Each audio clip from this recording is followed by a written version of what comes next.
कैसे हो बाबू आप लोग? उम्मीद करते हैं कि आप लोग एकदम अच्छे से होंगे। और आज के इस टेस्ट के लिए सब लोगों का इंतजार एकदम दिल से हो रहा था। सब लोगों का दिल इस टेस्ट के लिए धक धक कर रहा था कि जल्दी से सर जी टेस्ट लेकर के आ जाइए, क्योंकि इस वर्ष यानी कि 2026 वाले बच्चे के लिए यह टेस्ट सबसे पहला टेस्ट है। प्यारे बच्चों, जब से हम आप लोगों का सिलेबस शुरू किए हैं उस दिन के बाद से आज हम आप लोगों का यह पहला टेस्ट ले रहे हैं, और हमें यह लगता है कि आज का यह पहला टेस्ट ही आप लोगों के लिए बड़ा बेहतरीन टेस्ट होने वाला है। आज का यह पहला टेस्ट आप लोगों का सबसे मतलब पसंदीदा टेस्ट हो जाएगा। कहेंगे कि हाँ, टारगेट बोर्ड में इस तरीके का टेस्ट होता है जैसा और कहीं नहीं होता है। ठीक है ना प्यारे बच्चों, आप लोग टेस्ट देने के लिए तैयार हो जाइए। और आज के इस क्लास में अभी तक के इस साल के इतिहास में सबसे ज्यादा बच्चे जुड़ने का भी एक रिकॉर्ड आज बनना चाहिए प्यारे बच्चों।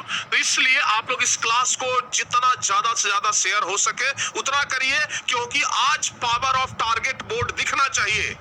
आज टारगेट बोर्ड के बच्चों में कितनी पावर है, कितनी दम है, ये अपना पूरा दम दिखाइए प्यारे बच्चों, ताकि आज हम भी पूरे दमखम के साथ आप लोगों का टेस्ट ले सके।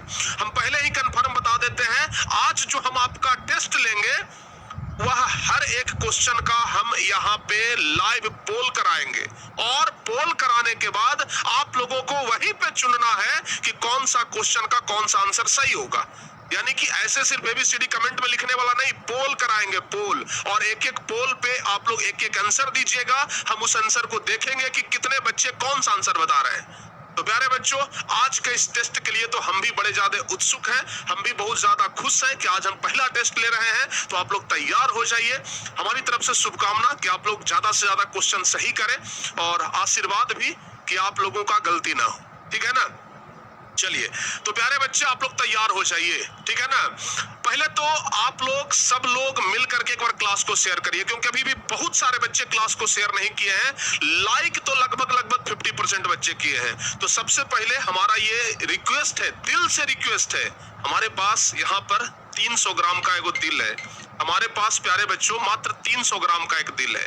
इस 300 ग्राम के दिल से आपसे रिक्वेस्ट कर रहे हैं, आप लोग जल्दी से क्लास को शेयर कर दीजिए, और जितना ज्यादा से ज्यादा हो सके माय डियर, आप लोग उतना उस क्लास को शेयर करिए, लाइक करिए, ताकि आज हम पूरे एनर्जी में आ जाए। ठीक है ना? क्योंकि आज हमारा टॉनिक जो है ना वो आप लोगों का शेयर है।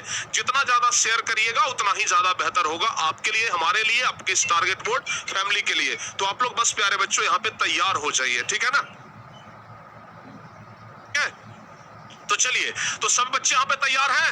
यस, शेयर कर दिए बाबू। जो बच्चे शेयर कर दिए एक बार कमेंट बॉक्स में शेयर लिखिए।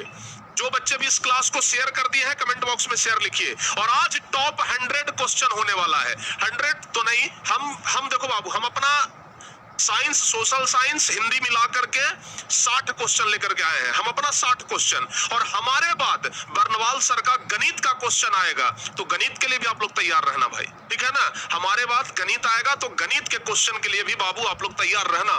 तो टॉप 100 क्वेश्चन के लिए आप लोग तैयार रहिए। और जो भी क्वेश्चन हम लिए हैं सब क्वेश्चन वेरी वेरी इंपॉर्टेंट है। परीक्षा में ये क्वेश्चन आने का पूरा संभावना होता है। चलिए आगे बढ़ते हैं। और टॉपर 3.0 बैच में अगर आप लोग अभी तक अपना एडमिशन नहीं लिए हैं प्यारे बच्चे, तो टॉपर बैच में अपना एडमिशन जरूर ले लीजिएगा, ताकि पूरे दमखम के साथ पढ़ाई कर सके और अच्छे तरीके से आप लोगों का मेहनत भी हो सके। तो चलिए पहला नंबर क्वेश्चन से ही हम लोग शुरुआत करते हैं। क्वेश्चन का लेवल ना ज्यादा कठिन है ना ज्यादा आसान है, बीच बीच वाला है। पहला नंबर क्वेश्चन तो आसान रखे हैं ताकि आप में से सभी बच्चे उसका जवाब दे सके, क्योंकि मतलब बोहनी बढ़िया होना चाहिए। तो पहला नंबर क्वेश्चन यही है। चलिए पहला नंबर क्वेश्चन का पोल आपके पास जा रहा है ABCD करके। जितना जल्दी हो सके आप लोग जवाब बताइएगा, जितना जल्दी हो सके आप लोग जवाब बताइएगा। आप सभी बच्चों का हम यहाँ पे देखेंगे। आप जितने भी बच्चे हैं ना, सब लोगों का हम कमेंट चेक करना चाहेंगे बाबू, क्योंकि आप सभी लोगों का हमें बेसब्री से इंतजार है, आपके आंसर का बेसब्री से इंतजार है। तो जितना जल्दी हो सके आप लोग शेयर कर दो बाबू, जितना जल्दी हो सके आप लोग शेयर कर दीजिए। ठीक है ना? और बताइए प्रवर्तन के नियम से क्या निर्धारित होता है? पहला का 92% बच्चे, वाह क्या बात है।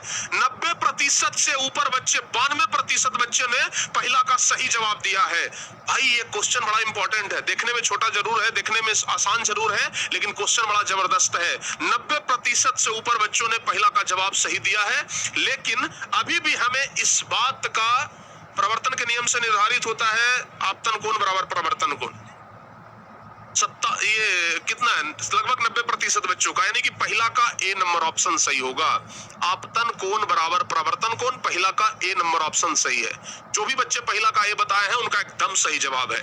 चलिए दूसरा नंबर क्वेश्चन के लिए तैयार हो जाओ मेरे शेरों। आज दहाड़ने के लिए तैयार रहिए, आज जितना ज्यादा हो सके दहाड़ना है आप लोगों को। दूसरा नंबर क्वेश्चन काफी ज्यादा इंपॉर्टेंट कह रहा है कि दर्पण के सामने किसी भी दूरी पर स्थित वस्तु का प्रतिबिंब सीधा प्रतीत होता है तो वह दर्पण कौन सा है।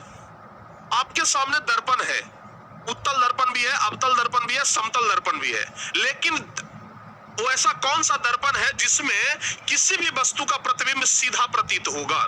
सीधा प्रतीत होगा, हम पहले बता रहे हैं, सीधा क्या होगा, सीधा प्रतीत होगा।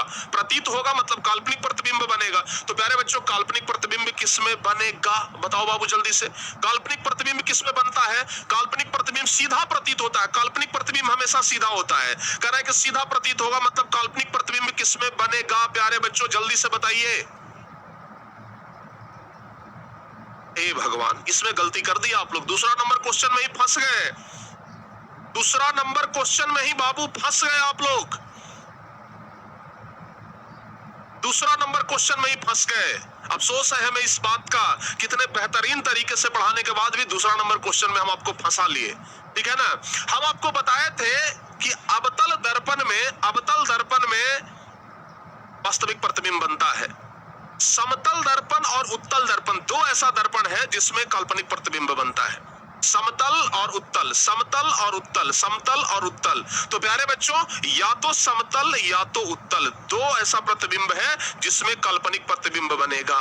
इतना आसान क्वेश्चन था मेरे भाई, हैं? रुला दिया तुम लोग हमें, ठीक है ना, आप लोग ने हमें रुला दिया, ऐसा नहीं करना चाहिए था। सॉरी बोलिए सब लोग कि गलती हो गया सर, इतना मेहनत करके पढ़ाए थे दूसरा नंबर क्वेश्चन में गड़बड़ा जाने के लिए, हैं?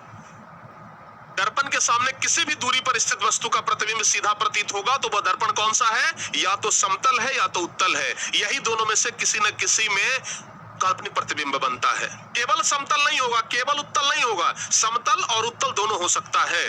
दूसरा नंबर गड़बड़ा दिए, एक क्वेश्चन आपका गलती हो गया, आगे से ध्यान रखिएगा क्वेश्चन गलत ना हो। पहला क्वेश्चन ही आप लोगों ने मिस्टेक कर दिया बाबू, सॉरी दूसरा क्वेश्चन। तीसरा नंबर क्वेश्चन ये तो आसान है, हमें लगता है कि इसका जवाब तो सब लोग देंगे, सब लोग इसका जवाब देंगे, उसमें भी सही जवाब देंगे, इसमें गलती नहीं होना चाहिए। प्रकाश के प्रवर्तन के कितने नियम हैं, ये तो सब लोगों का सही होना चाहिए। बताओ बाबू जल्दी से जल्दी से, जल्दी जल्दी से बताओ बाबू, जल्दी से बताइए। चलिए हो गया, सॉरी, ज्यादा सॉरी नहीं बोलना है। बताओ बाबू प्रकाश के प्रवर्तन का, इसका जवाब तो सब लोगों का सही है ना, इसका जवाब सब लोगों का सही होना चाहिए, ठीक है ना। हाँ इसका जवाब सही आ रहा है, सही आ रहा है। ए भाई इसमें भी 100 में से 20 लड़के ऐसे हैं जो गलत जवाब दे रहे हैं, 70% बच्चे ही इसका सही जवाब दे पा रहे हैं। भाई ऐसा नहीं होना चाहिए। आप लोग को हम बता चुके हैं कि प्रकाश के प्रवर्तन के 2 नियम है, बताए हैं ना भाई, प्रकाश के प्रवर्तन के 2 नियम है, दोनों नियम भी हम समझाए थे। आपतन कोण प्रवर्तन कोण के बराबर होता है, और आपतित किरण, प्रवर्तित किरण और आपतन बिंदु पर डाला गया अभिलंब तीनों एक ही तल में होता है। यही 2 प्रकाश के प्रवर्तन का, ये सॉरी प्रकाश के प्रवर्तन का नियम है। बताए तो थे मेरे दोस्त, हैं? बताए थे ना। तो प्यारे बच्चों यहाँ पे तीसरा का बी नंबर ऑप्शन सही होगा। बताओ बाबू तीसरा का बी नंबर ऑप्शन क्या हो जाएगा, सही जवाब हो जाएगा, एकदम क्लियर याद रखिएगा।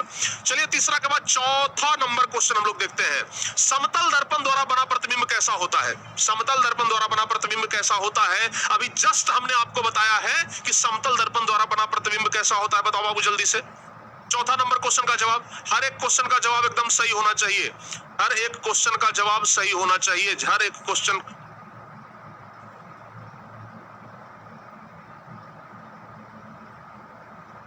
प्यारे बच्चों जल्दी से बताओ, हर एक क्वेश्चन का सही जवाब होना चाहिए, हर एक क्वेश्चन का जवाब सही होना चाहिए, जल्दी जल्दी से बताइए। समतल दर्पण द्वारा बना प्रतिबिंब कैसा होता है, चौथा का बी ऑप्शन, चौथा का बी ऑप्शन।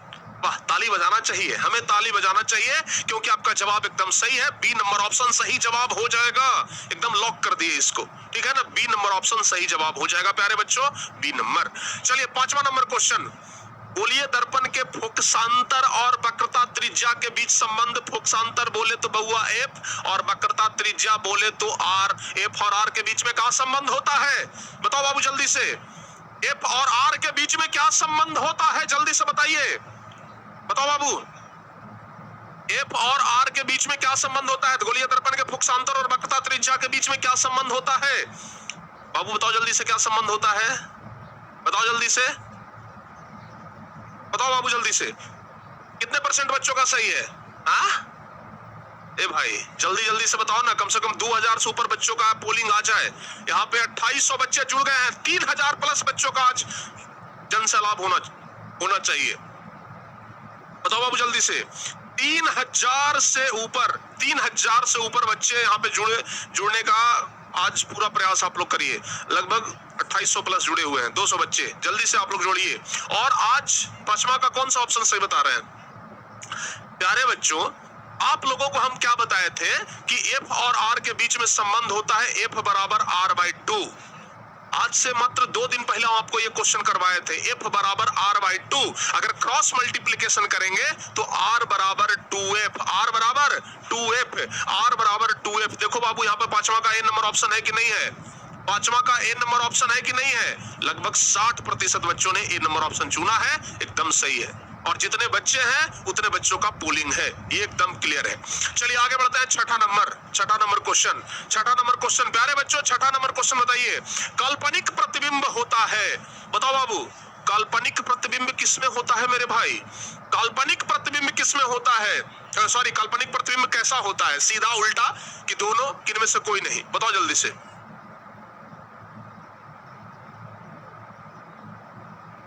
बताओ बाबू जल्दी से। अरे वाह, इसमें तो सबसे ज्यादा बच्चों ने सही जवाब दिया है। काल्पनिक प्रतिबिंब काहे की वाला रटा दिए थे, बहुत बार बताए थे, ठीक है ना, कि काल्पनिक प्रतिबिंब हमेशा सीधा होता है और वास्तविक प्रतिबिंब हमेशा उल्टा होता है। बार बार हमने आपको बोला था। तो यहाँ पर कह रहा है कि काल्पनिक प्रतिबिंब, तो काल्पनिक प्रतिबिंब हमेशा सीधा होता है। 6 का ए ऑप्शन सही होगा। जिन बच्चों ने 6 का ए ऑप्शन बताया है एकदम सही है बाबू, ठीक है ना। बताओ भाई मजा आ रहा है कि नहीं आ रहा है? मजा अगर आ रहा है तो एक बार यस सर लिखिए आप लोग। अगर मजा आ रहा है प्यारे बच्चों तो एक बार जल्दी से यस सर। हमें तो बहुत मजा आ रहा है टेस्ट करा करके, ठीक है ना, हमें तो बड़ा मजा आ रहा है। 60 क्वेश्चन करवाएंगे, फिर आपके बर्नवाल सर आएंगे गणित के क्वेश्चन लेकर के, ठीक है ना, बहुत बढ़िया। चलिए 7वां नंबर क्वेश्चन के लिए आप लोग तैयार हो जाइए, जल्दी से बताइए। सर्च लाइट का प्रवर्तक सतह होता है, सर्च लाइट जिसको टॉर्च भी कहते हैं बाबू, जिसको क्या कहते हैं, टॉर्च भी कहते हैं। आप लोग टॉर्च लेते हैं तो देखते होंगे प्यारे बच्चों कि टॉर्च जो होता है ना वो इस तरीके का होता है और इसके अंदर बल्ब लगा होता है और यहाँ से फोकस जलाता है। तो प्यारे बच्चों टॉर्च लाइट का यानी कि सर्च लाइट का जो प्रवर्तक सतह होता है वो कैसा होता है, बताओ बाबू जल्दी से बताइए। आप लोग अगर टॉर्च को देखेंगे प्यारे बच्चों तो कुछ इस तरीके का टॉर्च होता है, इस तरीके का ही टॉर्च होता है ना भाई, इस तरीके का ही टॉर्च होता है। और प्यारे बच्चों यहाँ पे आपका बल्ब लगा रहता है, ये बल्ब लगा रहता है। तो आप जरा देखो कि इसका जो प्रवर्तक सतह है वो प्यारे बच्चों अंदर की ओर धंसा हुआ रहता है ना, प्रवर्तक सतह धंसा है। तो प्यारे बच्चों अगर प्रवर्तक सतह धंसा है तो उसको क्या कहते हैं, अगर प्रवर्तक सतह धंसा है, आपको तो हम याद भी करवा चुके हैं, हजामत बनाने में अवतल दर्पण, सर्च लाइट में अवतल दर्पण, टॉर्च में अवतल दर्पण, कितना बार याद करवाए हैं। तो यहाँ पे है सर्च लाइट, तो सर्च लाइट में अवतल दर्पण, सोलर कुकर में अवतल दर्पण, कितना बार बताए हैं ना। ये सब क्वेश्चन का प्रैक्टिस आपको होना बड़ा जरूरी है। बिहार बोर्ड मैट्रिक परीक्षा में यही सब क्वेश्चन देकर के बच्चों को जाल में फंसाया जाता है, ठीक है ना, यही सब क्वेश्चन देकर के जाल में फंसाया जाता है। और हम आप लोग को बताते हैं कि शिकारी आएगा, जाल बिछाएगा, दाना डालेगा, लेकिन उसमें फंसना नहीं है मेरे भाई, ठीक है ना। आगे बढ़ते हैं।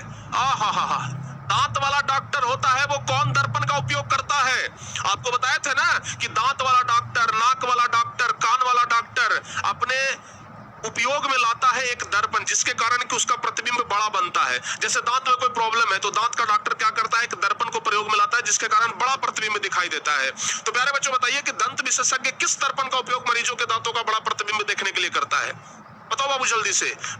जो दंत विशेषज्ञ होते हैं वह किस दर्पण का उपयोग मरीजों के दांतों का बड़ा प्रतिबिंब देखने के लिए करता है? तो प्यारे बच्चों क्या हो जाएगा, क्या हो जाएगा, क्या हो जाएगा? अरे वाह, B number, B number, B number. देखिए बच्चों का जन सैलाब, बी नंबर बच्चों ने एकदम कहा है कि गुरुजी सही है। ओ भाई 3000 बच्चे, वाह क्या बात है, बहुत बहुत धन्यवाद प्यारे बच्चों। 3000 बच्चों ने आज यहाँ पे जुड़ करके ये दिखा दिया है कि सर टेस्ट से हम घबराते नहीं हैं, टेस्ट का सामना करते हैं। ठीक है ना, आजकल के इस दौर में बच्चे टेस्ट से घबराते हैं, लेकिन टारगेट पूछ के बच्चे टेस्ट से घबराते नहीं हैं, ताल ठोक करके कहते हैं कि बेटा आ जाओ देख लेंगे। ठीक है ना, बताओ बाबू दंत विशेषज्ञ किस दर्पण का उपयोग मरीजों के दांतों का बड़ा प्रतिबिंब देखने के लिए करता है? बच्चों ने एकदम सही जवाब दिया है, अवतल दर्पण। गुरुजी हम आपको बताए थे, याद होगा। ठीक है ना, हाँ चलिए आगे। निम्नलिखित में से कौन उत्तल दर्पण की फोकस दूरी है जिसकी वक्रता त्रिज्या 32 सेंटीमीटर है? प्यारे बच्चों जरा इसका सोच समझ करके जवाब देना भाई।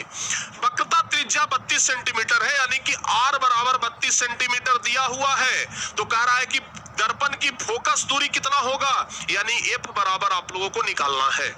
बताओ कितना आएगा, बताओ बाबू कितना आएगा, जल्दी से बताइए कितना आएगा। R दिया हुआ है, F आप लोगों को निकालना है, कितना आएगा भाई? तो प्यारे बच्चों R दिया हुआ है, F निकालना है। प्यारे बच्चे आप लोगों को हम समझा चुके हैं, F बराबर R/2। अब तो निकाल लोगे ना, अब तो निकाल लोगे बाबू। सी ऑप्शन बच्चों का एकदम सही जवाब आ रहा है। चलिए एक बार देख लेते हैं। F बराबर R/2, F बराबर R का वैल्यू है 32, तो 32/2 यानी कि 16, यानी कि F बराबर हमारा आ गया 16। लेकिन 16 इसमें भी है, 16 इसमें भी है, प्लस 16 की माइनस 16। अब प्यारे बच्चे यहाँ पे आपको थोड़ा सा दिमाग का यूज करना है। यहाँ पे दर्पण कौन सा है? उत्तल दर्पण। और आपको हमने बताया है कि उत्तल दर्पण का फोकस दूरी धनात्मक होता है कि ऋणात्मक? आपको बताए थे ना कि उत्तल दर्पण का फोकस दूरी धनात्मक होता है, अवतल दर्पण का फोकस दूरी ऋणात्मक होता है, बताया है ना। तो यहाँ पे उत्तल दर्पण का फोकस दूरी निकालना है, यानी कि वैल्यू हमेशा धनात्मक में आएगा, यानी कि जवाब अपना सी नंबर ऑप्शन। देखिए बच्चों ने सही जवाब दिया है, 70% बच्चों का एकदम सही जवाब है। ठीक है ना, चलिए आगे बढ़ते हैं। 10वां नंबर क्वेश्चन, 10वां नंबर क्वेश्चन। मजा आ रहा है भाई एकदम sir ji, I love you sir, अरे I love you, I love you. चलिए आगे बढ़ते हैं। किस दर्पण का उपयोग पश्च दृश्य के रूप में किया जाता है? यानी कि गाड़ी के साइड मिरर में जो दर्पण लगा रहता है जिसके कारण पिछला दृश्य देखते हैं, वो कौन सा दर्पण होता है? बताओ बाबू। गाड़ी के साइड मिरर में जो दर्पण लगा हुआ रहता है जिसके कारण हम लोग पिछला दृश्य देखते हैं, कौन सा दर्पण, कौन सा दर्पण है, कौन सा दर्पण है? किस दर्पण का उपयोग पश्च दृश्य के रूप में किया जाता है? तो भाई मेरे याद रखिएगा, ठीक है ना, कौन सा? ए भाई कंफ्यूज कर गए का? 29% बच्चे, हाँ अब घट रहा है, अब ठीक है, अब ठीक है। नहीं तो लोग तो सी ऑप्शन में भी लगा रहे थे, लोग तो सी ऑप्शन में भी कह रहे थे कि गुरुजी सी ऑप्शन। ठीक है ना, ए भाई डंटा लाओ एगो, अब डंटा के बिना नहीं होगा अब काम। ठीक है ना, टेस्ट में भी अब पिटा पिटी होगा। बड़ा तुम लोगों को हमारा आमदेद, गलती नहीं करना है। क्या बताए थे हम कि दर्पण का उपयोग गाड़ी के साइड मिरर में पिछला दृश्य देखने के लिए उत्तल दर्पण का उपयोग होता है। 10 का ए नंबर ऑप्शन होगा, 10 का ए नंबर ऑप्शन होगा, ध्यान रखिएगा। ठीक है ना, पिटा पिटी चालू हो जाएगा फिर, ध्यान रखना भाई। आगे बढ़ते हैं 11 नंबर क्वेश्चन। 11 नंबर क्वेश्चन देखते हैं कितने बच्चे सही जवाब देते हैं। बताओ भाई 11 नंबर क्वेश्चन देख लेते हैं, देख लेते हैं। ठीक है बाबू, 11 नंबर क्वेश्चन के लिए तैयार हो जाइए। किस दर्पण की फोकस दूरी धनात्मक? अभी जस्ट बताया ना, ये वाला जब हम क्वेश्चन बता रहे थे, ये वाला क्वेश्चन तब बताए थे कि किस दर्पण का फोकस दूरी धनात्मक होता है। अब तो बता दीजिए, अब तो हल्का क्वेश्चन आ गया, अब तो बता दो भाई। अब तो इसमें गलती ना होना चाहिए, अगर इसमें भी गलती करोगे ना तब फिर माफ नहीं करेंगे। ठीक है ना, भगवानों माफ नहीं करेगा। हाँ, अगर इसमें गलती हो गया ना तो भगवान भी माफ नहीं करेंगे, बात समझ लीजिए। भगवान भी तब ये माफ करेंगे जब सही कुछ सही बताइएगा। किस दर्पण की फोकस दूरी धनात्मक होती है? जवाब क्या होगा? 70% बच्चों ने कहा है कि गुरुजी उत्तल का फोकस दूरी धनात्मक होता है। अभी जस्ट हम कुछ देर पहले बताए हैं कि उत्तल का फोकस दूरी धनात्मक और अवतल का फोकस दूरी ऋणात्मक होता है, बताया है ना, एकदम क्लियर है सर जी। तो 11 का बी नंबर ऑप्शन सही होगा। आगे बढ़ते हैं 12 नंबर क्वेश्चन, तैयार हो जाओ हमारे शेरों। ठीक है ना, अवतल दर्पण के सामने वस्तु को कहां रखा जाए? लीजिए, जो हम आप लोगों को किरण आरेख बताए थे कि वस्तु को कहां रखेंगे तो उसका प्रतिबिंब कहां बनेगा, बताए थे ना, वस्तु को कहां रखेंगे तो उसका प्रतिबिंब कहां बनेगा। अवतल दर्पण के सामने वस्तु को कहां रखा जाए ताकि प्रतिबिंब उल्टा बने, वास्तविक बने और समान आकार का बने। प्यारे बच्चों, ये हम बताए थे आप लोगों को। अवतल दर्पण लीजिए, अवतल दर्पण बना दिए।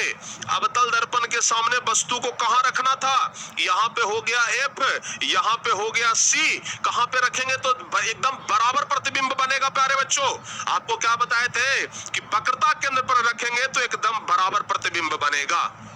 बताए थे कि ना बताए थे?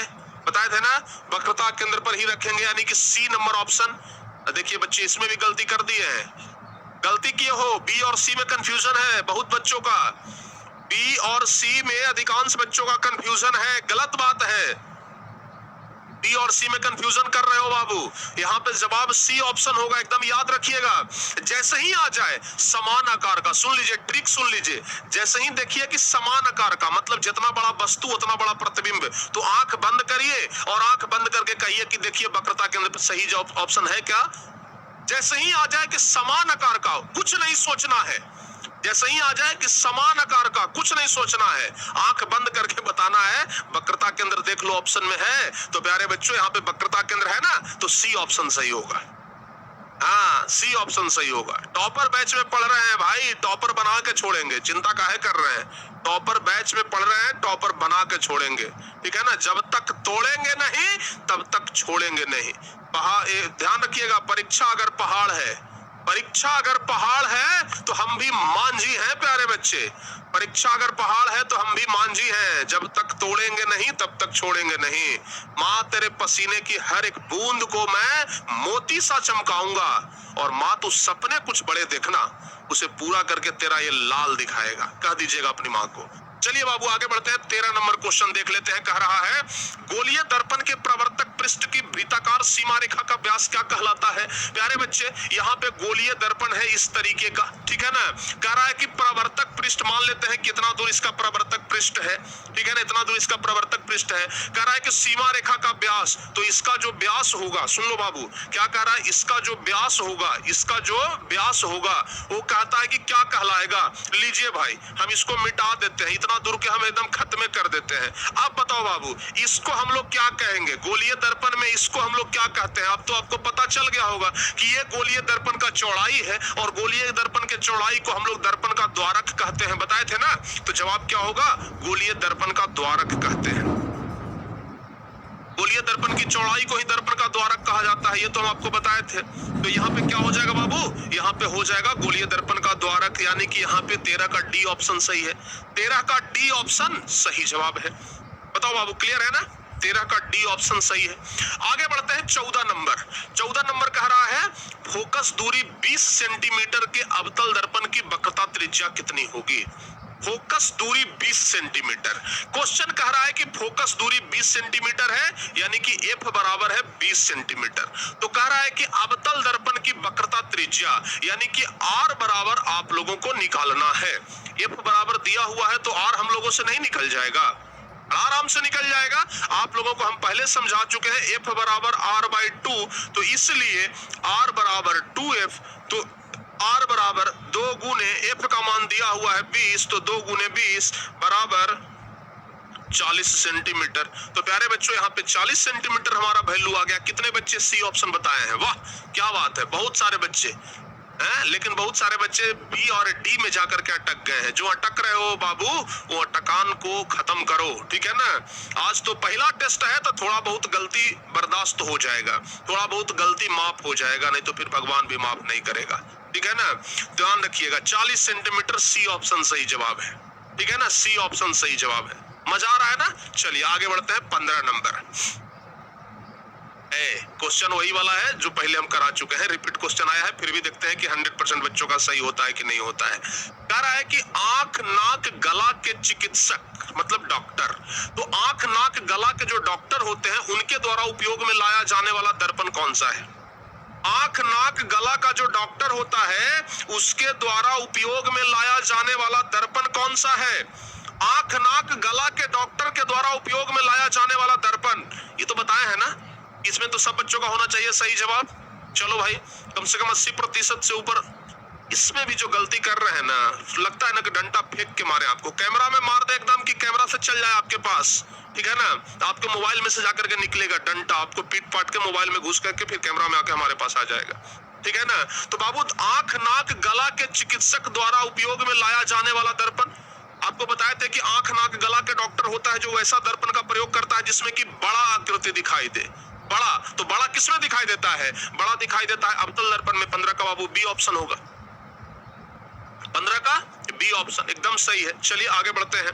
अगला नंबर क्वेश्चन बाबू 16 नंबर, उत्तल दर्पण में आवर्धन का महत्तम मान। ये वाला गलती होगा तो माफ हो जाएगा, क्योंकि अभी तक हम आप लोगों को आवर्धन के बारे में नहीं पढ़ाए हैं। आवर्धन वाला क्वेश्चन माफ हो सकता है। आपको हम बता देते हैं, उत्तल दर्पण में आवर्धन का महत्तम मान 1 से कम होता है। ध्यान रखिएगा, उत्तल दर्पण में आवर्धन का जो मान होता है वो 1 से कम होता है। तो इसमें 1 से कम कौन वाला है? आधा। ये यहाँ पर 1/2, 1/2 मतलब क्या होता है? आधा। इसका मतलब क्या हो गया? आधा, यानी कि सी ऑप्शन सही होगा। अगर इसका जवाब आप लोग का गलत हुई है तो माफ कर देंगे, ठीक है ना। फिलहाल आगे बढ़े हम लोग, बताओ बाबू जल्दी से। चलिए, इसका नहीं, अब इसका जवाब दीजिए। हाँ, हिस्ट्री में आ गए हैं। फिजिक्स खत्म, फिजिक्स के 16 क्वेश्चन था, फिजिक्स का टोटल 16 क्वेश्चन था बाबू। अब हम लोग आ गए हैं हिस्ट्री में। बताइए, फ्रांस में किस शासक वंश की स्थापना वियना कांग्रेस के द्वारा की गई थी? जब वियना की संधि हुई थी 1915 में, तो किस शासक वंश की स्थापना किया गया? बताओ बाबू, वियना संधि के द्वारा किसका स्थापना हुआ था? वियना संधि के द्वारा किस वंश का स्थापना हुआ था, यह बताना है आपको। भाई, हिस्ट्री आते के साथ देखिए सही करने वाले बच्चों का संख्या बढ़ गया। काहे हो, हिस्ट्री में ज्यादा मन लगत बा का? हिस्ट्री में गलत ना होई, साइंसवा में काहे गलत होई बाबू? देखिए, तो इसका सब लोगों ने सही जवाब दिया है कि बुर्बो राजवंश, यानी कि फ्रांस में वियना कांग्रेस के बाद आपको पता है कि नेपोलियन के बाद लुई 18वां को राजा बनाया गया, और लुई 18वां बुर्बो राजवंश का था, यानी कि सी ऑप्शन सही होगा। वाह, क्या बात है। आगे बढ़ते हैं 18 नंबर, नेपोलियन संहिता किस वर्ष लागू की गई? बताओ भाई, नेपोलियन संहिता किस वर्ष लागू हुआ? 3400 बच्चे, वाह क्या बात है, बहुत बढ़िया। 3000 का टारगेट दिया था, बच्चों ने 3400 पहुंचाया है, क्या बात है, बहुत बढ़िया, दिल से धन्यवाद, थैंक यू सो मच, ठीक है ना। बताओ बाबू, नेपोलियन संहिता किस वर्ष लागू की गई? बताओ बाबू, नेपोलियन संहिता। भाई, इसका तो सही जवाब होना चाहिए सब बच्चों का ना, है सब लोगों का सही होना चाहिए, हमारे प्यारे प्यारे बच्चों। हो करत करत अभ्यास के जड़मति होत सुजान, रसरी आवत जात ते सिल पर पड़त निशान। अभ्यास करने से ही सही होगा। अभी हम पहला बार अभ्यास करा रहे हैं, ऐसा सैकड़ों बार अभ्यास कराएंगे, ठीक है ना। जितना अभ्यास करेंगे उतना ही आपके लिए बेहतर होगा। बाबू, 1804 ईस्वी में नेपोलियन राजा बना था, और जब वो राजा बना था तो उसी वर्ष नेपोलियन संहिता लागू किया, यानी 1804 में। प्यारे बच्चों, 18 का डी ऑप्शन सही होगा। जो बच्चे 18 का डी ऑप्शन बता रहे हैं ना, उनका एकदम सही जवाब है। आगे बढ़ते हैं, 19वां नंबर क्वेश्चन क्या कह रहा है? रोमानीवाद क्या था? ये भी बताए थे ना हम आप लोगों को, याद है? कुछ याद आ रहा है? जरा इसका जोर लगाइए, इस पर ना जरा जोर लगाइए, जितना इस पर जोर लगाइएगा उतना ताकतवर बनेगा। बताओ बाबू, रोमानीवाद क्या है? आपको बताए थे ना कि नेपोलियन जो था वो सांस्कृतिक नाटक कार्यक्रम के जरिए, सांस्कृतिक कार्यक्रम के जरिए क्या करता था? नुक्कड़ नाटक के जरिए लोगों को समझाता था, लोगों को जागरूक करता था। एक सांस्कृतिक कार्यक्रम था जिसके जरिए लोगों को वो जागरूक करता था। तो यहाँ पे रोमानीवाद क्या है? तो लिखेंगे एक सांस्कृतिक आंदोलन। इसका जवाब कितने लोगों ने सही दिया है? कम दिए हो, कम दिए हो, कम दिए हो, ठीक है ना। नाराज हो जाएंगे हम, समझ जाओ। चलिए चलिए चलिए भाई, आप लोगों ने गलत जवाब दिया, कोई बात नहीं, आगे बढ़ते हैं। चलो आगे बढ़ते हैं। 20वां नंबर, ये क्वेश्चन करवाए थे हम, ध्यान रहे, सही होना चाहिए। मारियान किस देश के राष्ट्रवाद का प्रतीक था? मारियान किस देश के राष्ट्रवाद का प्रतीक था प्यारे बच्चों? मारियान, जैसे भारत का चिन्ह है अशोक स्तंभ, भारत का चिन्ह क्या है? अशोक स्तंभ। उसी प्रकार से आप लोग हमें बताइए, मारियान कहां का चिन्ह है? तो मारियान फ्रांस का, जर्मनी का कौन बोल रहे हो जी?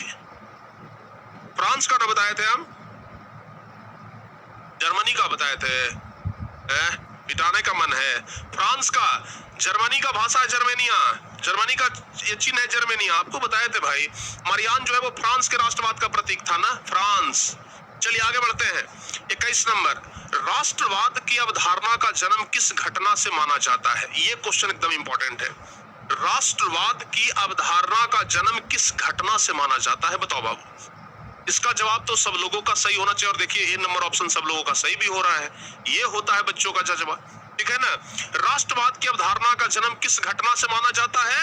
हम आपको बताए थे कि राष्ट्रवाद की अवधारणा का जन्म जो है वो पुनर्जागरण से, पुनर्जागरण, पुनर्जागरण, ध्यान रखना, पुनर्जागरण, ठीक है बाबू। 21 का ए ऑप्शन सही। कितने बच्चों ने? ए भाई थोड़ा सा तो समय दे दो बच्चों को पोलिंग कराने के लिए, और थोड़ा समय बढ़ाओ, बढ़िया से पोल करने दो पहले। 22वां नंबर क्वेश्चन, 22वां नंबर क्वेश्चन में आते हैं। एकदम हल्का, हल्का से हल्का, महा हल्का क्वेश्चन, यंग यूरोप का संस्थापक कौन था? हमें नहीं लगता इससे हल्का क्वेश्चन और आता है, ठीक है ना। यंग यूरोप, यंग इटली सब बता चुके हैं, तो बताओ बाबू यंग यूरोप का संस्थापक कौन था? बताइए, यंग यूरोप का संस्थापक कौन था? बताओ मेरे भाई, मेरे दोस्त।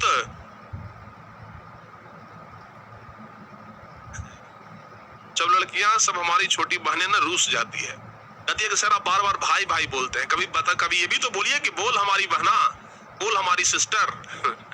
अली भाई भाई कहते हैं। अरे भाई का मतलब बहन भाई सब, ठीक है ना, आप समझ लीजिएगा। भाई जब हम पुकारे तो आप समझिएगा कि बहनों को भी संबोधित हो रहा है उसमें, भाई, ठीक है ना, बहनों को हम भाई का दर्जा दिए।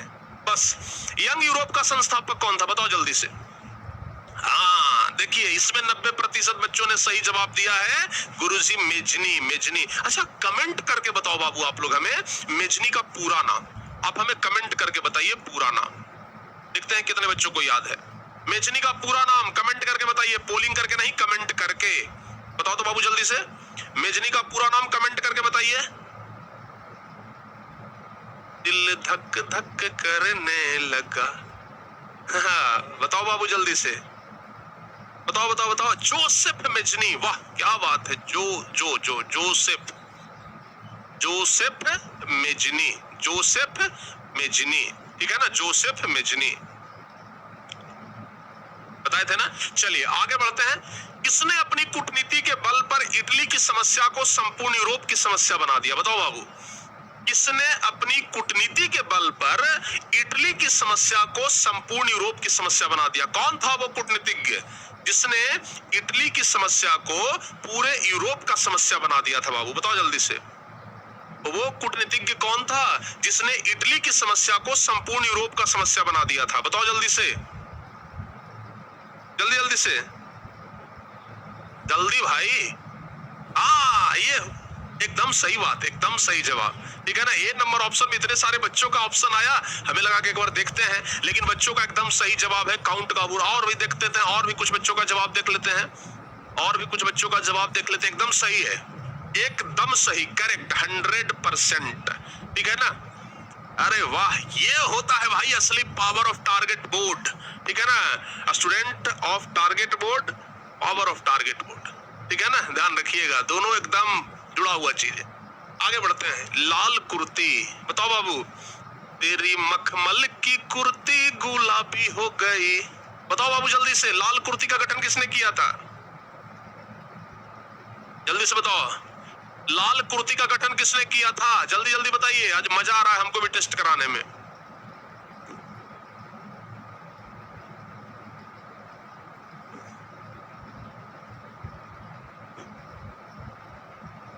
कितने बच्चों का ए और डी में कंफ्यूज कर रहे हो बाबू आप लोग? कंफ्यूजन नहीं कर पैदा करना है, ए और डी में कंफ्यूज कर रहे हो आप लोग। बस बस बस, ए वाले बच्चे सावधान हो जाओ, ए वाले बच्चे सावधान हो जाओ, ठीक है ना, पिटाई शुरू हो जाएगा फिर।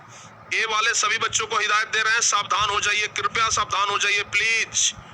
ए वाले सभी बच्चे हमारे छोटे भाई सावधान हो जाओ मेरे भाई, ए वाले सभी बच्चे सावधान हो जाइए कृपया करके, ज्यादा ज्यादा गलती नहीं। हाँ डी ऑप्शन वाले सही है। आप लोग को बताए थे ना कि लाल कुर्ती का गठन गैरीबाल्डी किया था, बताए थे कि नहीं बताए थे? बताए थे ना, लाल कुर्ती का गठन किसने किया था? गैरीबाल्डी ने किया था, ये आप लोग को हम बता चुके हैं। तो कितने बच्चों का सही है? 50% बच्चों का, यानी आधे बच्चे इसका गलत जवाब दिए हैं। चलिए आगे बढ़ते हैं। फ्रेंड्स ऑफ इटली नामक संस्था का गठन किसने किया था? फ्रेंड्स ऑफ इटली, बड़ा इंपॉर्टेंट क्वेश्चन है, बताओ बाबू। फ्रेंड्स ऑफ इटली, इसका हमें देखना है कितने बच्चों ने सही जवाब दे रहे हैं, कितने बच्चे सही जवाब देते हैं, कितने बच्चे गलत जवाब देते हैं, हमें देखना है। Friends of Italy, friends of Italy मतलब क्या हुआ? इटली का दोस्त। हिंदी में फ्रेंड्स ऑफ इटली नामक संस्था का गठन किसने किया था? बताओ बाबू जल्दी से। फ्रेंड्स ऑफ इटली नामक एक संस्था बना था, उस संस्था को बनाने वाले कौन थे? उसका गठन किसने किया था? ये हुई ना बात, ये हुई बात। बच्चों ने एकदम सही जवाब, झोंक दिया अपना पूरा ताकत डी ऑप्शन में, अपना पूरा ताकत बच्चों ने डी ऑप्शन में झोंक दिया है। जवाब डी ऑप्शन, यानी 25 का डी ऑप्शन एकदम 100% सही है, ठीक है ना? हाँ, ये होता है, ऐसे ही एकदम कॉन्फिडेंस रहना चाहिए बाबू, कॉन्फिडेंस यही होना चाहिए, कॉन्फिडेंस दिखना चाहिए, ठीक है ना? अरे वाह, क्या बात है, कॉन्फिडेंस दिखना चाहिए मेरे दोस्त, ठीक है। चलिए आगे बढ़े, अब 25वां का डी ऑप्शन हो गया ना। चलिए 26, काउंट काबूर को विक्टर मैनुअल ने किस पद पर नियुक्त किया था? बताओ बाबू, काउंट काबूर को विक्टर मैनुअल ने किस पद पर नियुक्त किया था? हाँ, विक्टर मैनुअल याद होगा आप लोगों को, हैं? विक्टर मैनुअल जो कि प्रसा का शासक था, उसने काउंट काबूर को प्रधानमंत्री के पद पर नियुक्त किया था, बताए थे ना? हैं? हाँ, बताए तो थे सर। तो सी ऑप्शन कितने बच्चों का सही है, बताओ जल्दी से। सी ऑप्शन 60%, 70%, अरे वाह 77, 80, जियो, क्या बात है, 80% बच्चों का सही है। बाकी अटक गए, बाकी लोग गलती में अटक गए हैं भाई।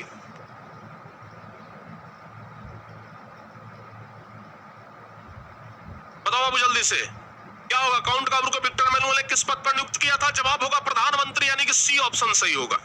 जो बच्चे सी ऑप्शन बता रहे हैं ना, उनका जवाब एकदम सही है। जो बच्चे सी ऑप्शन बता रहे हैं उनका जवाब एकदम सही है, बहुत बढ़िया। आगे बढ़ते हैं 27वां, विलियम प्रथम कहां का शासक था? 27वां नंबर, हैं? बताओ बाबू जल्दी जल्दी से बताइए। अरे टेस्ट ऐसा होगा कि पहले न कभी जैसा हुआ होगा। हाँ, विलियम प्रथम कहां का शासक था, बताइए।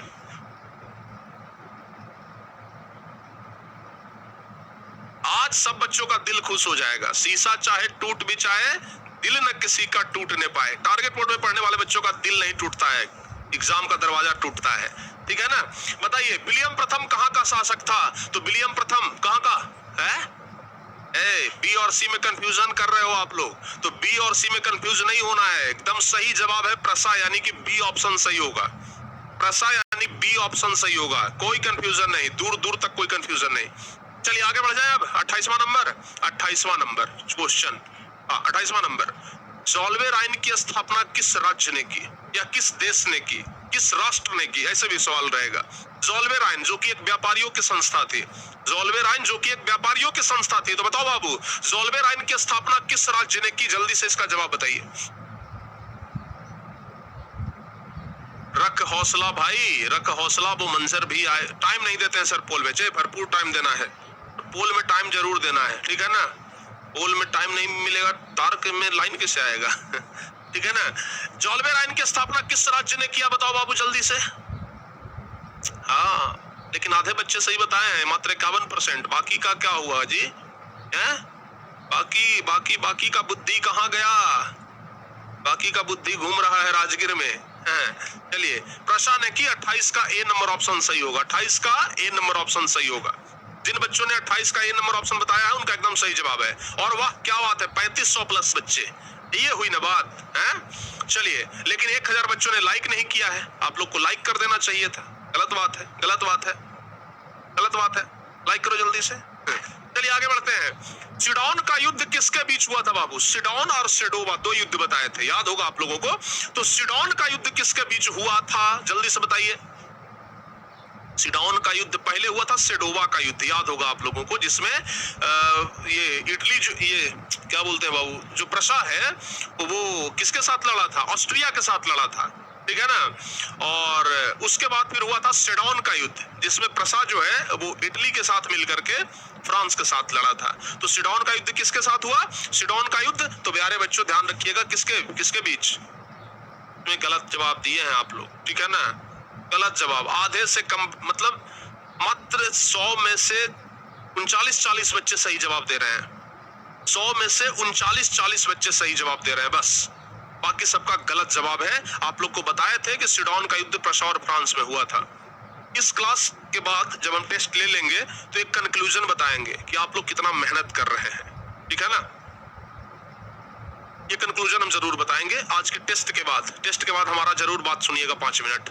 चलिए आगे बढ़ते हैं। 29 नंबर क्वेश्चन तक पहुंच गए हैं। 30वां नंबर क्वेश्चन की ओर हम लोग आगे बढ़ते हैं। कह रहा है कि बिस्मार्क किस विद्वान की विचारधारा से प्रभावित था?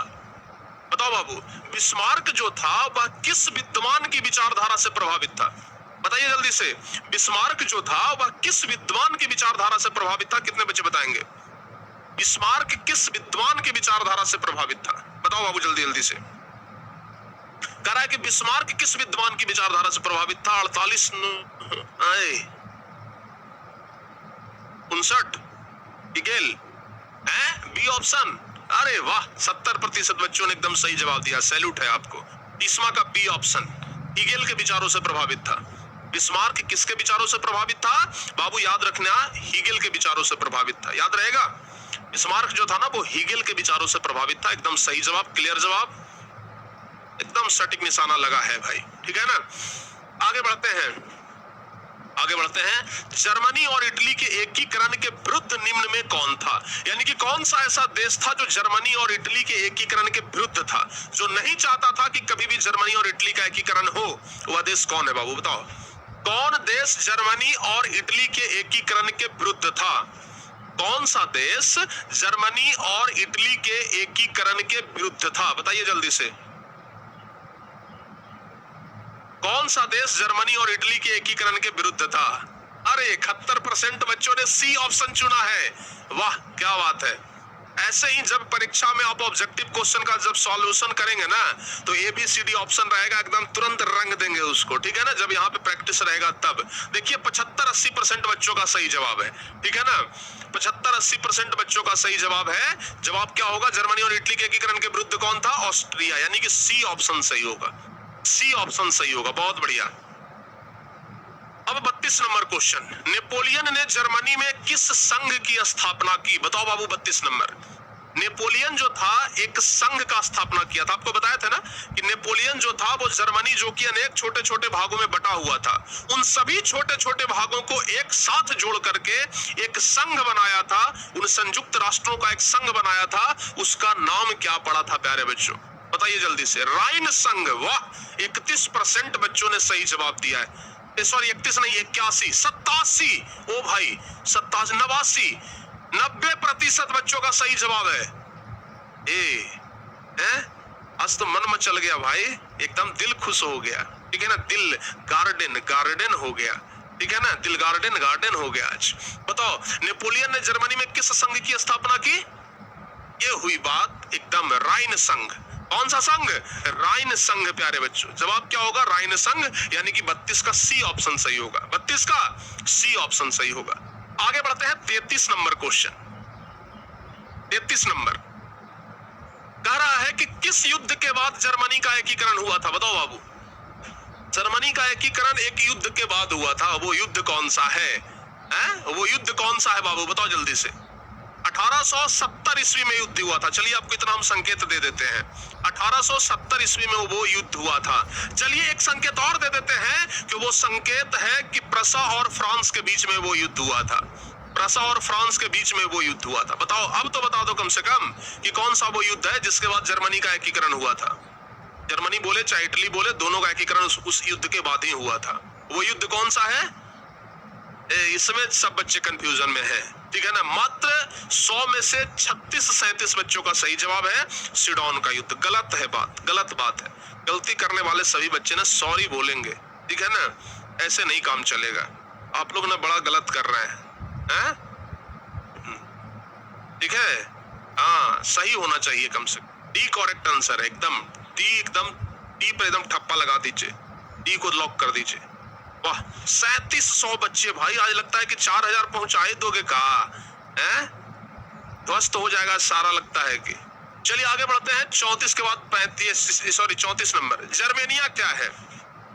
बताओ बाबू, अब तो इसमें गलत नहीं होना चाहिए। जर्मेनिया मतलब मिलता जुलता, आप देख लीजिए इसमें कौन है, बस उसको सही लगा दीजिए। जर्मेनिया क्या है? जैसे अभी हम आपको बताए थे कि मारियान जो है वो एक प्रतीक है फ्रांस का, उसी प्रकार से जर्मेनिया जो है वो जर्मनी का एक प्रतीक है। जर्मेनिया कहाँ का प्रतीक है? तो बाबू याद रखना, जर्मेनिया कहाँ का प्रतीक है? जर्मन राष्ट्र का प्रतीक है। 34 का बी ऑप्शन कितने बच्चों का सही है? 34 का बी 70%, 71%, 73%, 75। वाह, बढ़ रहा है धीरे धीरे। 75 तक गया है, तो 79, 80 चला गया। 80% से ऊपर बच्चों बता रहे हैं बी ऑप्शन, ठीक है ना? हाँ, 80% से ऊपर बच्चे बी ऑप्शन बता रहे हैं, एकदम सही है। जो 34 का बाबू बी ऑप्शन सही होगा। जो बच्चे 34 का बी ऑप्शन कर रहे हैं ना, एकदम सही है। 34 का बी ऑप्शन, वेरी गुड। चलिए आगे बढ़ते हैं। 35, जर्मनी का एकीकरण कब हुआ था? जर्मनी का एकीकरण कब हुआ था? चलिए आपको हिंट देते हैं, एक संधि के बाद हुआ था, फ्रैंकफर्ट की संधि। अब आप लोग बताओ कि फ्रैंकफर्ट का संधि कब हुआ था? जर्मनी का एकीकरण कब हुआ था? बताइए बाबू जल्दी से।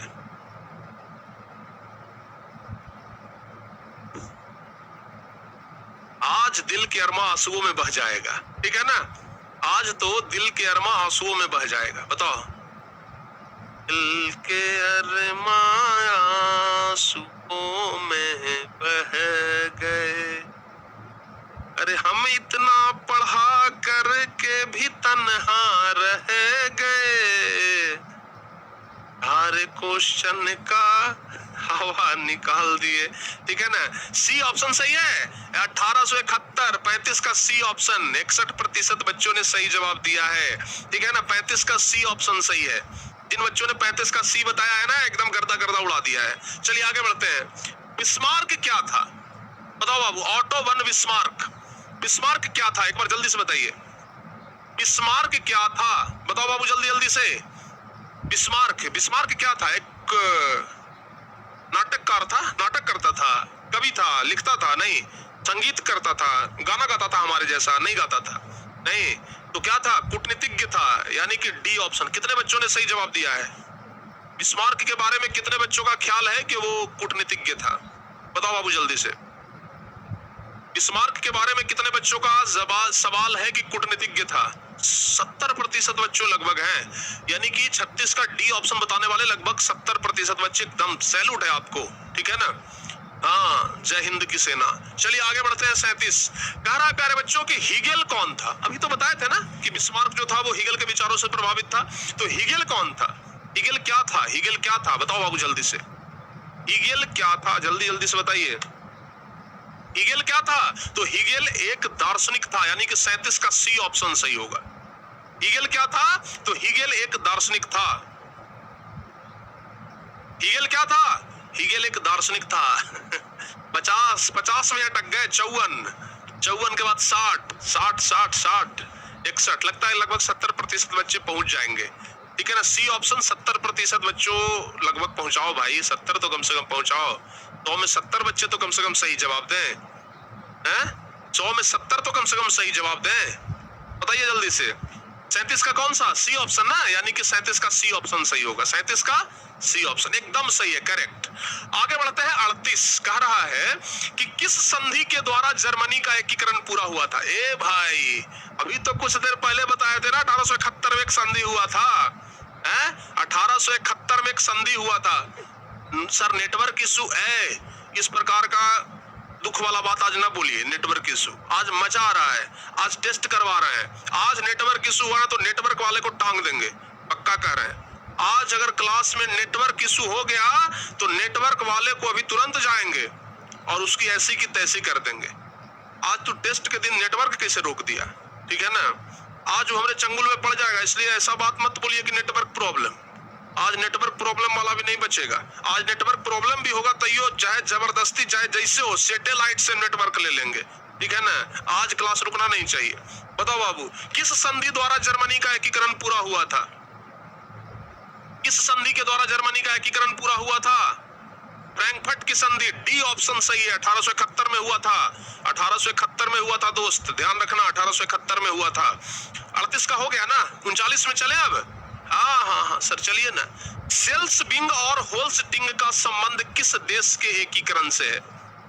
याद करिए कि डेनमार्क के साथ प्रसा मिल करके सेल्सबिंग और होल्स्टिंग नामक दो शहर को जीता था, जिसमें सेल्सबिंग मिला था प्रसा को और होल्स्टिंग मिला था ऑस्ट्रिया को। याद है? तो वो जर्मनी के एकीकरण से संबंधित था प्यारे बच्चों, याद होगा आप लोगों को। तो यहाँ पे जवाब क्या होगा? सेल्सबिंग और होल्स्टिंग का संबंध किससे है? तो जर्मनी के एकीकरण से। डी नंबर ऑप्शन में काहे, डी नंबर ऑप्शन में काहे लगा रहे हो जी? डी नंबर ऑप्शन में होगा डी। ए भाई लो डंटा, लो डंटा, लो डंटा। कहाँ गया? बांध के मारेंगे। बांधने के लिए रस्सी तो है, डंटा नहीं है। चलिए कोई बात ना, कोई बात ना। एक ट्यूब लाइट है हमारे पास। ए भाई येहू गिर जाएगा। ए रहने दो, पीटम पीटी के चक्कर में ज्यादा नुकसान हो जाएगा। सेल्सबिंग और होल्स्टिंग का संबंध किस देश के एकीकरण से है? सेल्सबिंग और होल्स्टिंग का संबंध जर्मनी के एकीकरण से है ना, यानी कि बी नंबर ऑप्शन सही होगा। 39 का बी नंबर ऑप्शन सही है ना। चलिए बहुत बढ़िया। सॉरी कुछ बच्चे ने पिटाने के डर से बोलते हैं सॉरी। चलिए आगे बढ़ते हैं, आगे बढ़ते हैं। 40 नंबर, जर्मन राइन राज्य का निर्माण किसने किया था? बताओ बाबू, जर्मन राइन राज्य का निर्माण किसने किया था? देखिए देखिए, डंडा लाके कौन दिया है, जरा चेक कर लीजिए। आइए सर, आइए इधर। आपके लिए डंडा ला करके कौन दिया है, जरा देख लीजिए। बर्नवाल सर डंडा ला करके दिए हैं कि लीजिए सर मारिए। अब उसमें भी देख रहे हैं स्टेनलेस स्टील वाला है सर, जंग नहीं पकड़ेगा, टेटनस का कोई प्रॉब्लम ही नहीं है। लगाइए सर, बोल रहे हैं लगाइए लगाइए सर। हाँ सोच लो बाबू, मैथ वाले शिक्षक है, बड़े हिसाब किताब रखते हैं, ठीक है ना। आप लोग के लिए डंडा ला के दिए, लेकिन हम डंडा से पीटेंगे नहीं, उतने भी निर्दयी नहीं है, ठीक है ना। बताओ जर्मन राइन, ये जर्मन राइन राज्य का निर्माण किसने किया था? जल्दी से बताइए बाबू, किसने किया था? 71% बच्चे बी ऑप्शन बता रहे हैं, नेपोलियन बोनापार्ट ने, यानी कि 40 का बी ऑप्शन सही होगा। 40 का बी नंबर ऑप्शन जिन बच्चों ने सही किया है ना, उनका एकदम सही जवाब है। चलिए आगे बढ़ जाए। अब 41 नंबर, रक्त एवं लौह की नीति का अवलंबन किसने किया था? ये तो एकदम हल्का है, रक्त एवं लौह की नीति का अवलंबन किसने किया था? बताओ बाबू, रक्त और लौह की नीति का अवलंबन किसने किया था? याद करिए ना, बिस्मार्क क्या बोला था कि बातचीत से कुछ नहीं होगा, अगर जर्मनी का एकीकरण करना है तो विशाल सेना का संगठन करना होगा, और उसी को बोला गया था रक्त एवं लौह की नीति। तो रक्त एवं लौह की नीति का अवलंबन किसने किया था? रक्त एवं लौह की नीति का अवलंबन किया था ओटो वन बिस्मार्क, यानी कि 41 का सी नंबर ऑप्शन होगा। सर टाइम नहीं दे रहे हैं, टाइम तो भरपूर दे रहे हैं, ठीक है ना, टाइम तो आपके पास भरपूर है, जल्दी जल्दी से बताइए ना। परीक्षा में एक क्वेश्चन के लिए आपको 20 से 30 सेकंड का टाइम मिलता है बाबू, तो 30 सेकंड के अंदर वहां पर बताना है। यहाँ तो हम आपको कम से कम 1 मिनट का टाइम दे रहे हैं, यहाँ पर हम कम से कम आपको 1 मिनट का टाइम दे रहे हैं, ठीक है ना। परीक्षा में 20 सेकंड से ज्यादा नहीं मिलेगा। चलिए आगे बढ़ते हैं। 42 नंबर कह रहा है कि जर्मनी के एकीकरण के लिए कौन उत्तरदायी था? बताओ बाबू, जर्मनी के एकीकरण के लिए उत्तरदायी कौन था? कितने बच्चे इसका सही जवाब देंगे? जर्मनी के एकीकरण के लिए कौन उत्तरदायी है? जर्मनी के एकीकरण के लिए, तो जर्मनी के एकीकरण के लिए कौन उत्तरदायी था? 42 नंबर क्वेश्चन का जवाब क्या होगा? जल्दी से आप टाइम देंगे, जाओ जितना मतलब जितना देर में बताना है बताइए, लेकिन सही बताइएगा, गलत मत बताइएगा, ठीक है ना। जर्मनी के एक बच्चे कमेंट कर रहे हैं कि सर समझ में नहीं आ रहा है। टेस्ट में कहा समझोगे जी? टेस्ट हो रहा है तो टेस्ट में समझावेंगे? नहीं, समझाने का समय खत्म, समझा चुके हैं, अब उसका टेस्ट ले रहे हैं कि कितना आप समझे हैं, ठीक है ना। बताइए कि जर्मनी के एकीकरण के लिए कौन उत्तरदायी था? प्यारे बच्चों बताओ जल्दी से, जर्मनी के एकीकरण के लिए कौन उत्तरदायी था? जवाब क्या होगा?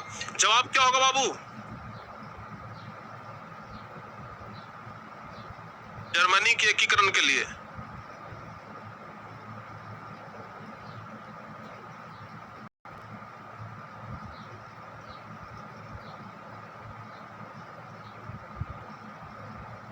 बताओ बाबू जल्दी से।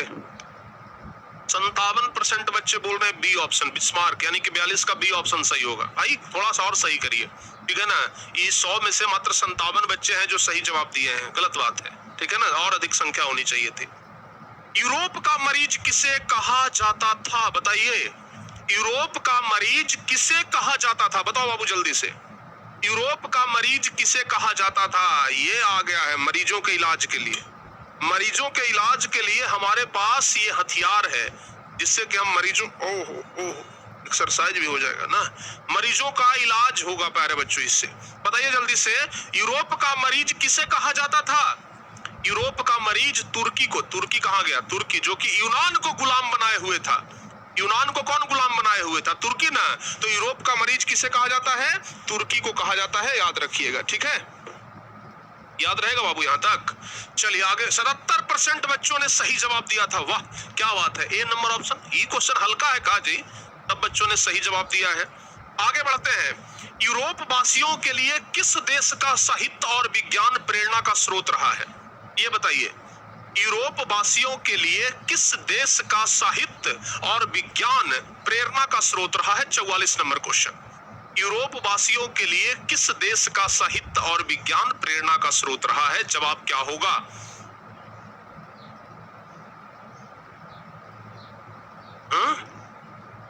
B option 50, 58, 60, 62, 66।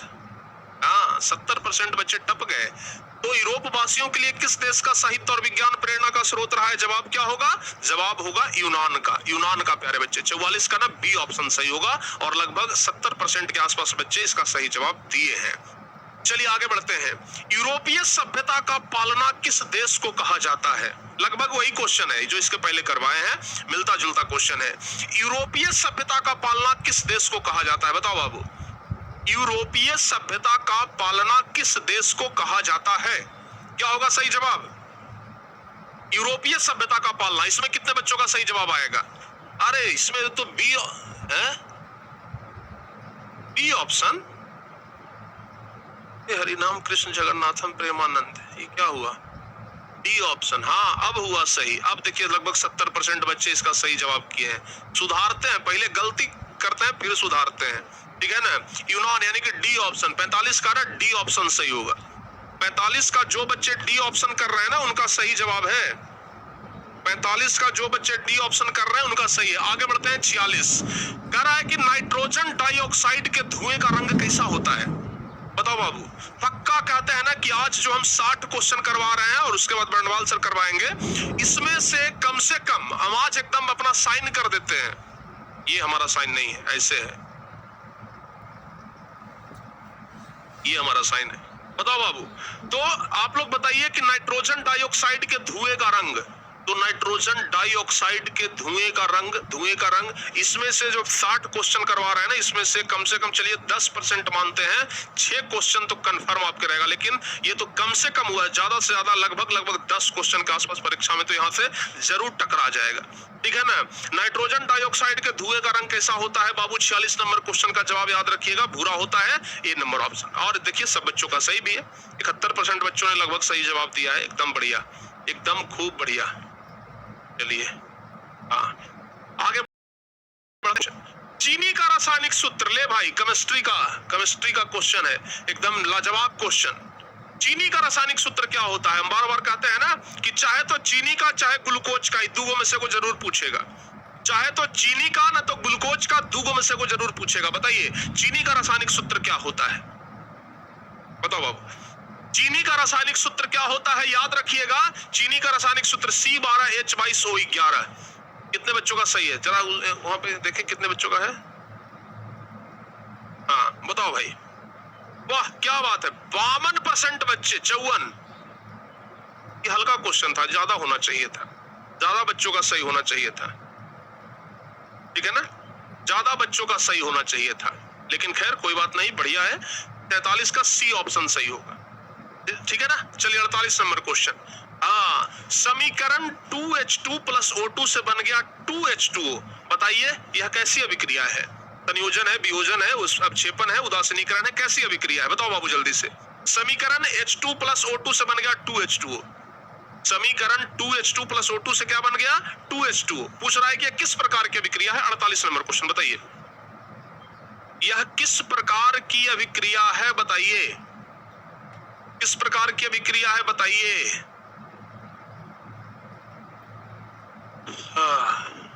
वाह 70% से भी अधिक बच्चों ने कह दिया है।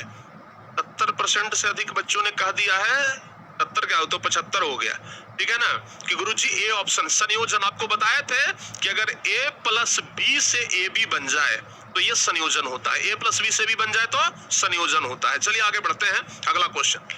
रासायनिक अभिक्रिया के दौरान किसी पदार्थ में ऑक्सीजन का अगर ह्रास होता है तो उसे क्या कहते हैं?